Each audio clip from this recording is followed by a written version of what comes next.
What is up, everybody? Ace here, and I am back doing a tier list video of my favorite UHCs. And I got through the majority of this one already, and then I noticed that my microphone was almost completely unplugged, so I was not recording any audio from my voice, which sucks. I was 45 minutes into this, so we got to start from the top.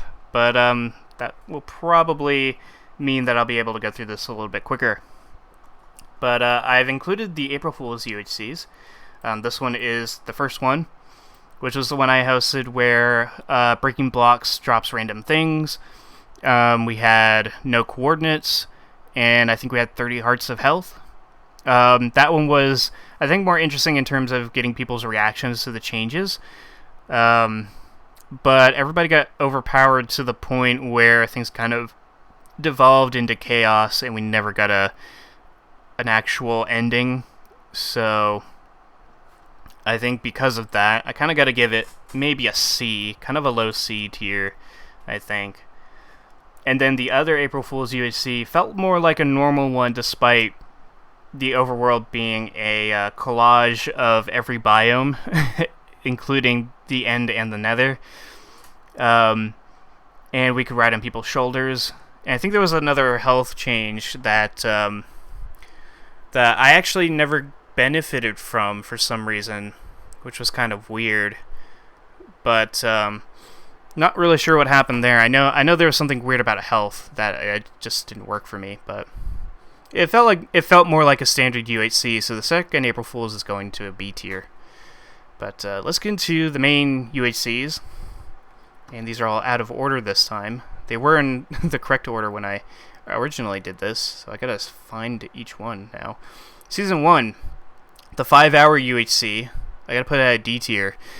It was 5 hours. One team got every PvP kill, and trying to find perspectives to watch all the way through can be kind of annoying because you have the majority of people dying before the end of the season, and Mary, who recorded the end of the season, had recording issues for the beginning several episodes, so he only has episodes like 7 through the end, so you kind of got to jump around from channel to channel to watch this season from beginning to end.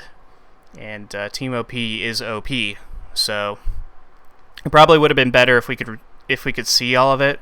There was no spectator mode at the time, so anybody who died had to log off the server, so it's got to be B tier. However, Season 2 is probably, I put it on A tier before, but I think I'm going to give it an S tier, because the storylines, the combat throughout, the fact that Cuddly Hugs seemed dominant until Firestar Soar came and destroyed everybody. You had Team Cake or Death having a false start, and then having the highlight battle of probably any UHC with their horse combat against Cuddly Hugs. There was TNT, there was potions, there was all kinds of stuff, a little bit of everything. So, pretty epic. Didn't get to see the end because all the recording players died before the end, but all you need to know is that Firestar Sword destroyed everybody and still holds the record for most kills in a single season. So yeah, pretty easy win there. Season 3, I think I gave this one a C, because it was Glorious Yellow Mountain, which was good. Every team that showed up at Glorious Yellow Mountain basically died to the next team that showed up. Around that, everything was kind of standard. Not really too much going on otherwise. We had a server crash partway through and had to respawn a couple people because I spawned in the ground and suffocated. So they had to be respawned. And then the ending, not only did you not get to see the ending because all the recording players died, but Conflict died to a zombie, which basically gave the win to Dakota's team by default. So it's kind of anticlimactic. Doesn't matter because you didn't get to see it, so it gets to be a C tier. Season 4, that one is an A, because the main storyline is Mary and Holly working hard to try to get to their first win. They've make it through multiple battles along their way, but they succumb to the biggest killer who, with Ellen books, arrived 30 minutes late, which was after a couple people had died already. And they, Killer even ran into Mary and Holly earlier on, and they worked out a truce, and Killer went on to win. So it kind of came back to bite them. And, Mary and Holly probably kicking themselves for that one after that season. So let me make sure the audio's still going good. Season 5. That's this one, right? I can't read. Yep, season 5. I put it as S tier because it was crazy. The ending was crazy.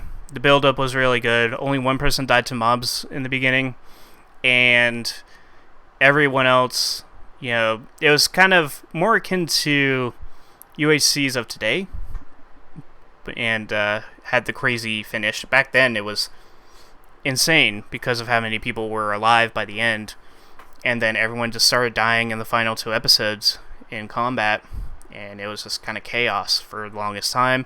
And then Hollywood's team showed up to pick up the pieces and pick up the win, so good on them. So yeah, that's definitely an S tier season in my books because it was really good. Not really much of a bad thing to say about it. Season 6, the storyline I think carries this to a B. The Dragon Fight seasons have been decent, I think. We've only done 2. The combat in season 6 was fine. I know I was sick that season, so I didn't do too well. But there's some good combat leading into the dragon fight itself. Hollywood's team is last team alive. They're starting to get picked off one by the dragon. And then Kayla kills the dragon while getting killed herself. Their team gets awarded the win. And Kayla ends up going... She goes on to go 0 for 2 in UHC appearances. And has, she was never alive for either one. And I think the only official kill she has is a team kill on Naxir. So... And, of course, the dragon. But, But still, that was... The storyline definitely carries it. Otherwise, it would be a C tier, I think. Because everything was kind of standard otherwise. But Season 7... That one's probably... I forget where I had it before, but I'm going to put it as a C, I think. It was a pretty decent season. Ellen and Park dominated. Anybody who faced them died. It was brought down by the fact that everybody who faced Ellen and Park were people who were not recording up until, Mary and I fought them. Well, Muck ran into them as well, but he didn't really fight them. But he did do the TNT trap though, and the lava trap. So he tried. He got some interesting stuff in. But yeah, the majority of the combat was off camera, which definitely brings it down. Otherwise, it was kind of a standard season. This was the first season that we had spectator mode in, so from this point on, every UHC you got to watch all the way to the end, as long as a recording player was recording all the way to the end. So, but yeah, C tier definitely works. Season 8. I think I gotta give it a D, I think. It's kind of a very low C, but I kind of gotta give it a D, I think. It just was kind of there. We were supposed to do Christmas gimmicks, and that didn't work out.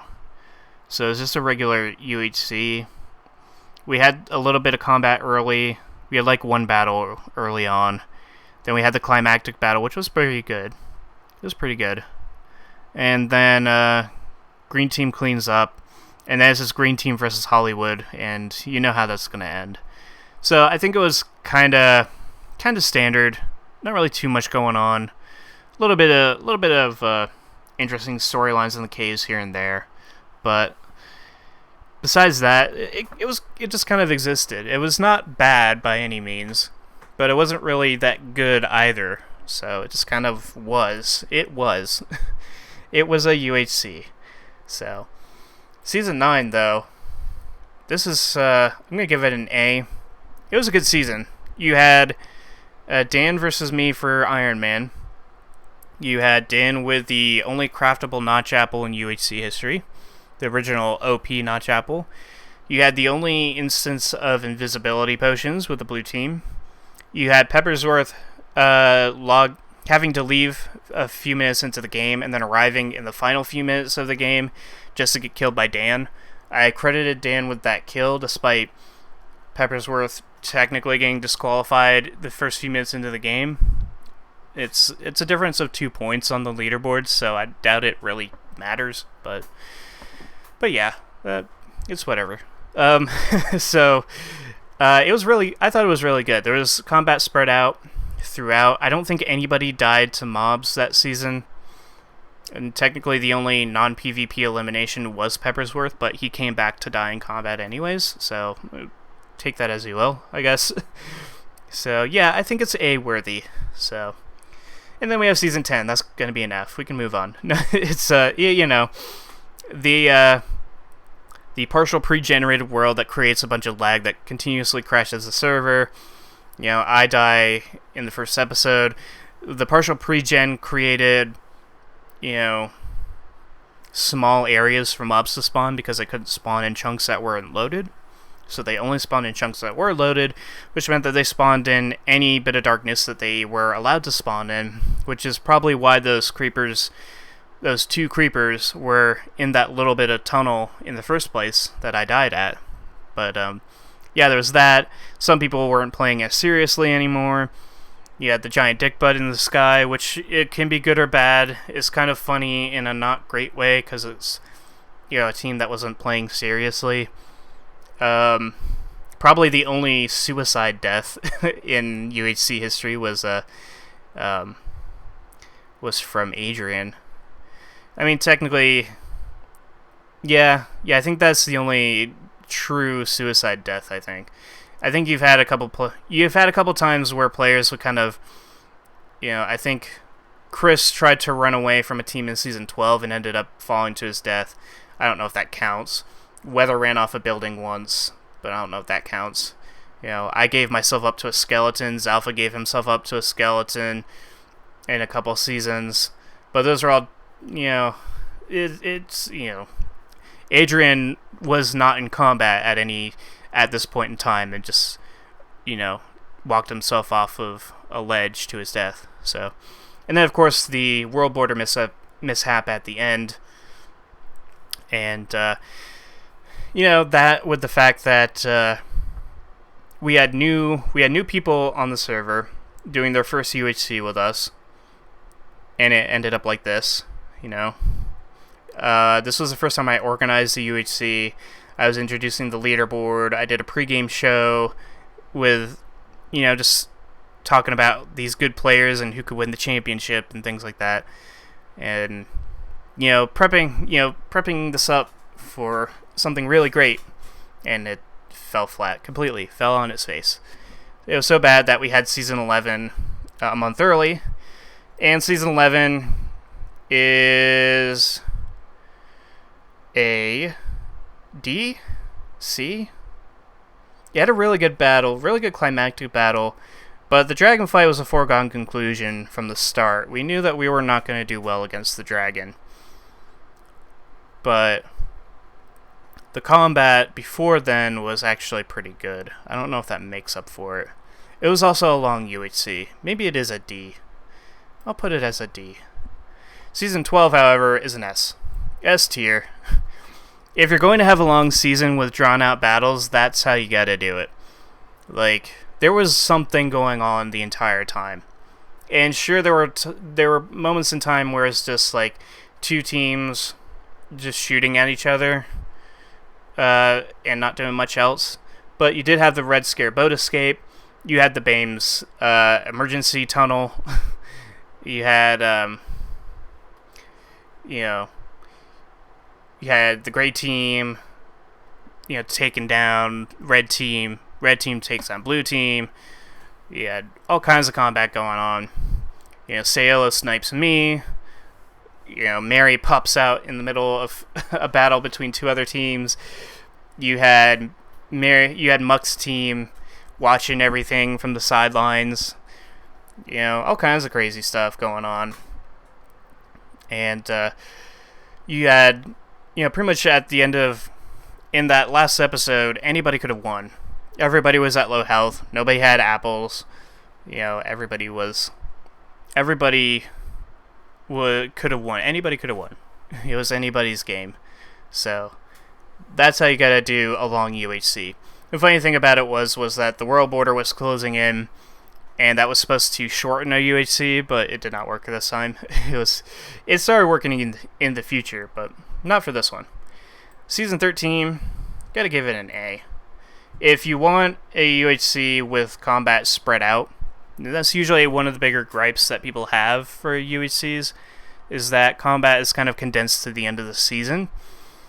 Free-for-all fixes that problem, because you when you're by yourself, you make your own choices, and a lot of people kind of get bored with free-for-all UHCs. It's kind of funny, because the biggest drawbacks of a free-for-all is what actually makes it more interesting, because the people who are playing in silence or trying to figure out some sort of commentary, they get bored with caving, so they go to the surface and find people to kill, and they run into other people who are also trying to get the season over with, and then you get combat.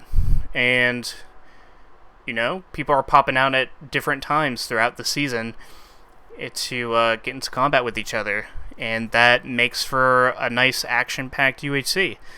So, on the one hand, people don't like free-for-alls because of how boring it can be, but they make it more interesting because of how boring it can be. So, I think it does. So, in this case, I think it worked out really well with combat all throughout. It was brand new. It was the first time we ever did a free-for-all, and I think it was a success. So, Season 14, where is it? Here it is. I'm going to give it a D. I kind of want to give it a C. Maybe I'll give it a C. Combat was really good, but the ghosting was really bad, and I was the biggest contributor to that, so that's why I want to put it lower. But the combat was really good, so that's really all that there is to say about it. The caving phase was fine. The ghosting was bad. The world border didn't close in like it should. I think the episode timer was also off. But the combat was really good. So, I think the combat saves it enough to make it a C. But for Season 15, it's a D? Yeah, it's a D. I don't think it's quite F-worthy because nothing broke. Nobody gave up partway through. So, you just had, gimmicks that kind of didn't work out too well. You did have Reroll Gate, where Grapes, which was Lemon's alternate account, who was supposed to overlook the 0-0 area. Grapes was put on a team instead of Shawson. Instead of swapping the two, Grapes was logged out and everybody was re-randomized. That created Team Top 3, which was really overpowered, and kind of created the foregone conclusion that they would win, and they did. And then you had teams that consisted of players that had already teamed up multiple times before. My team was just the Season 12 team. It's the only instance of the same team with the same team name in UHC history, which is kind of a weird fact. But, yeah. And then you had Max Mob Dungeons, which did not work out. You had, because that created a lot of PvE deaths. You had Golden Heads, which kind of felt like it didn't have much of an impact either way. I think they were eaten once or twice. So, and then of course, Team Top 3 destroys everybody. So I kind of think it's a D. I don't think it was completely broken like Season 10, but yeah. So, Season 16, that is an A. So I think people are kind of divided on the gimmicks. The city's gimmick was great. Everybody likes the city. It was the other gimmick, which was separated teams, which meant that you had your teammates, but you started by yourself. After Episode 5, you could whisper to your teammates to meet up, And before the UHC, we all had team huddle to discuss like tactics during the caving phase. And I liked how things worked out. I liked the strategies that people had working around the fact that they started by themselves. Because some teams decided to meet up right away. Other teams met up partway through. And then my team had code names, code words. And Naxer's team was the team that played everything by the rules to a T. So you had differing tactics, which I thought was pretty interesting. Some people felt like that was kind of cheap because it kind of makes that gimmick kind of pointless if people just kind of meet up at the start of the UHC anyways, which is fair. But the fact that some people did things differently is what made it interesting. If everybody just decided to meet up in the first episode anyways, then yeah, that would have been, pretty pointless. But because everybody kind of met up at different times, it felt a little bit better. It was because it seemed like people were trying different strategies to see how things worked out. So I give that bit a pass, and I think it made it interesting. I think there was a fine line there, but I think we were on the right side of that line. And then, of course, the city's combat was crazy and chaotic. And then Mary Gamer finally got his first win. I think Dan got his second win. Canuck got his first win. Cookie got his first win. So it was a good season all around. So season 17, where is it? Here it is. If I were judging based off of my own performances, this would be S tier. But I think it's A tier otherwise. I think the final battle was crazy and chaotic, and that's where I shine. It's crazy and chaotic because I can just run around and attack everybody. I think the caving phase, at least for my team, was pretty exciting. We went to the Nether. We ran into Asus's team. They flushed us out with TNT and then escaped and all that craziness. I was in the running for Iron Man and fell short to Bagel. Killer wasn't there, which kind of sounds bad to say, but when you got someone who's so dominant, you expect them to be at the end of every UHC. When they don't show up, it kind of opens the door for anybody else to win it, and it becomes a little bit more exciting because you actually don't know who's going to win. When Killer is playing, you kind of expect him to be first or second, maybe third. But when he's not playing, it's anybody's game. And as bad as it is to say, it does make the season more interesting in my opinion. So, but I think that's an A tier season overall. So, season 18, I didn't like it.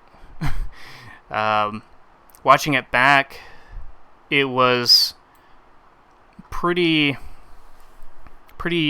funny, the finale. You had a swamp with no caves underneath, so all the mobs were spawning on the surface on the little bits of land that they could. And then you had myself and Killer and Muck and Dennis just panicking the entire time. And Zalpha is just in a hole. You had Killer's Dynasty up until this point, and then you start Zalpha's Dynasty in Season 17, and it continues through here, where he just picks up wins somehow.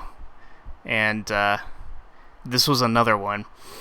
I would probably put this one lower, because I don't like PvE finales, even though this one was funny.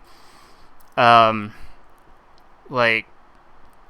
picks it up is everything that Shostin had to deal with the Nether, then running into Dennis and Muck, and then he kills Weather, and then he dies to Naxer. That entire adventure was pretty crazy. So I think that buoys this to a C, I think. Otherwise, I would probably made it a D tier season. But season 19, the Forgotten Cities UHC, it's a B.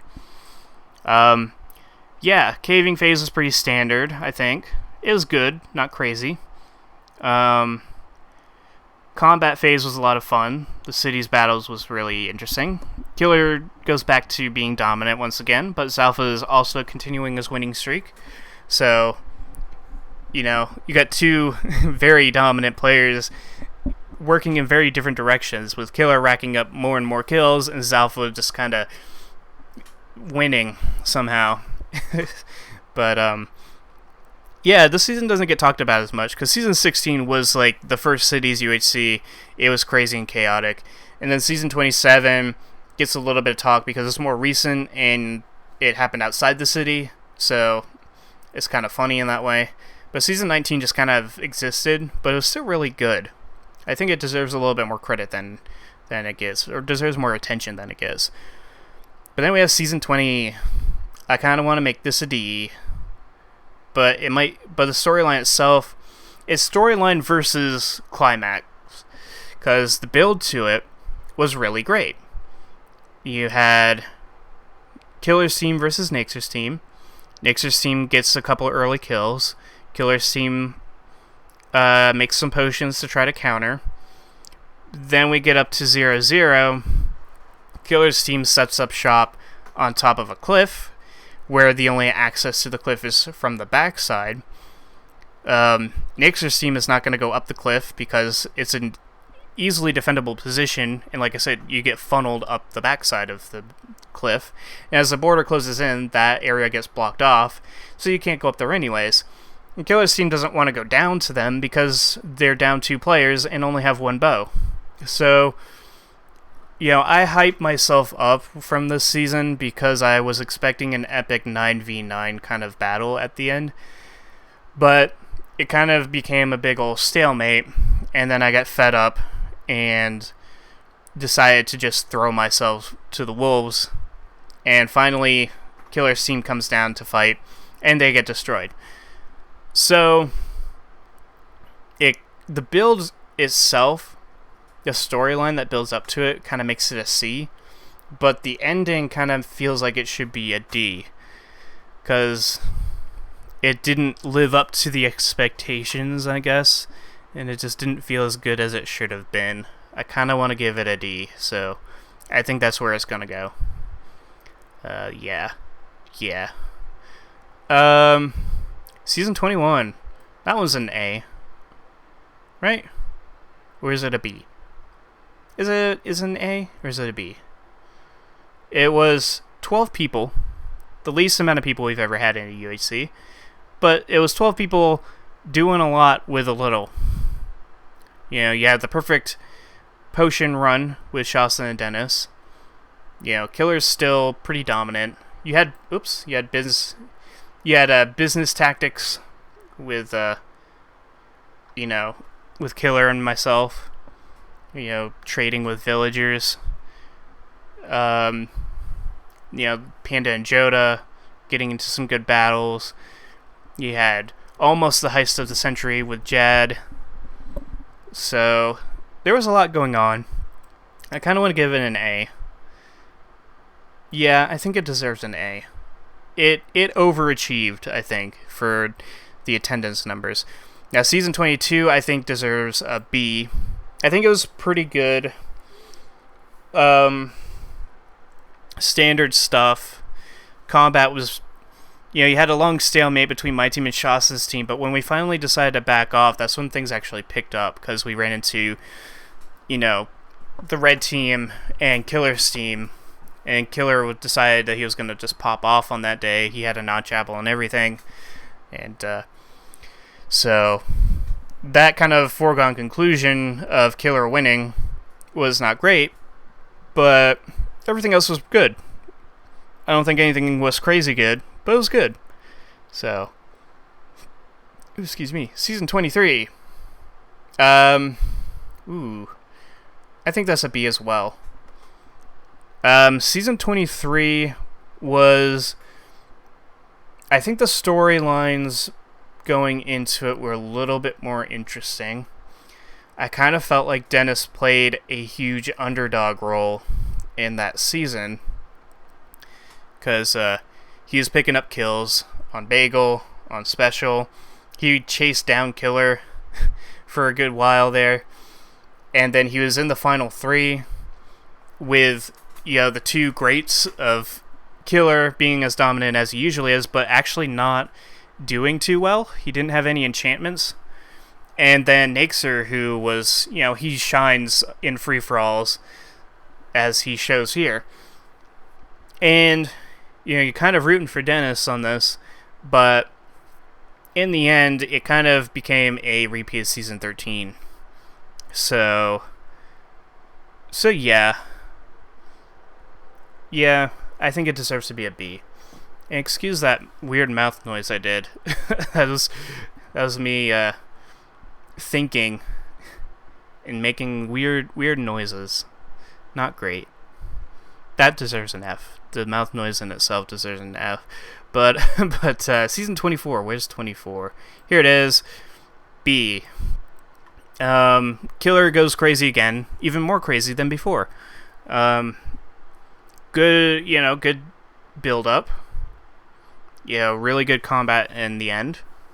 Teams fighting all over the place. But again, Killer just destroys everyone. He got 7 kills that season. And yeah, just popped off like he usually does. And the ending was kind of deflating, which is what brings it down. I think if our team won, it probably would have bumped it to an A, maybe. But because Killer won again, it was kind of deflating, I think. So, and this was like the only time since Season 17 that Zalfa and I were able to directly address our rivalry that we supposedly had. Like, I know that I initiated the rivalry with, saying that we got a rivalry now at the end of Season 17, but, like, it took us 7 seasons to actually directly face each other, and Zalfa would gloat with how he would outlive me in every season but in between, but like when I had the opportunity to face him in Season 22, he decided to die to Dennis instead, Dennis and Cookie. So he directly avoided me there. And then in this season, I was like, alright, you're mine now. And he backed himself up into Dennis and Killer. So this was the only direct conflict that we had against each other. And, not much of a rivalry, I guess. But yeah, B tier. Season 25 is an A. That's an A. You had Killer and Naxer. You had the exorcism of Season 10, in my opinion. We did the find a partner thing that we were going to do in Season 10, but it, took a back seat to all the other stuff that was going on. So we did it again in Season 25, and it worked out really well. You had Naxer and Killer being a team that looked way too dominant on paper, so everybody was like, yeah, we're taking them out first. So we did. Well, we killed Killer, and then Naxer managed to get second place anyways. Shasta and I somehow made it to 3rd despite Shasta's internet and my recording issues. And Fire Eyes proved to be a very dominant force. It kind of made things look easy against Naxer, of all people, Even, showed how easy it was to face Killer as well. So, if he played more often, it would be very interesting, I think. Hopefully we see more of him in the future, because it's pretty cool to see, like, new faces and new dominant players as well. Season 26. If I were ranking my performances, I would give it an S. But I think it deserves to be a B. Because I won, which was great. I think the Amplified Terrain was also great. I think that was a lot of fun. I think the crazy combat at the end was really good. And the caving phase was just fine. I don't think there was anything too wild going on. Yeah. I don't think it was insane. I don't think it was great. I thought it was good. I thought it was, a good season. Obviously, I'm going to boost it because of how I did. But, yeah, I don't think it was a spectacular season. I don't think it was a bad season by any means. It was just really good. So yeah. I think we're caught up, and we did it in record time, too. A little bit. Season 27, The Outskirts UHC, City Limits. Is that an A or a B? Ooh. So we fought outside the city. I had a really good storyline by losing my teammates early and going back to Season 5 tactics of getting a horse, in which I was able to get 2 kills off of. You know, you had Panda's team versus Shawson's team, who were kind of really, they were the 2 teams to beat. Is it an A or a B? I kind of think it's a B. I don't think it's on par with Season 16, but I think it was a good one, yeah. Season 28, I want to give a C. I think it was interesting to have a map that had mostly ocean. The 0-0 area was really interesting, but it was really only built for 2 teams. And Shawson's team kind of they were the odd men out for that one. You know, my team had a horrible time. We could not get enchantments, and Fire Eyes died to the internet going out. So, we did not have a good time. I think the combat was decent. It was nice to see Cookie's team win, I think.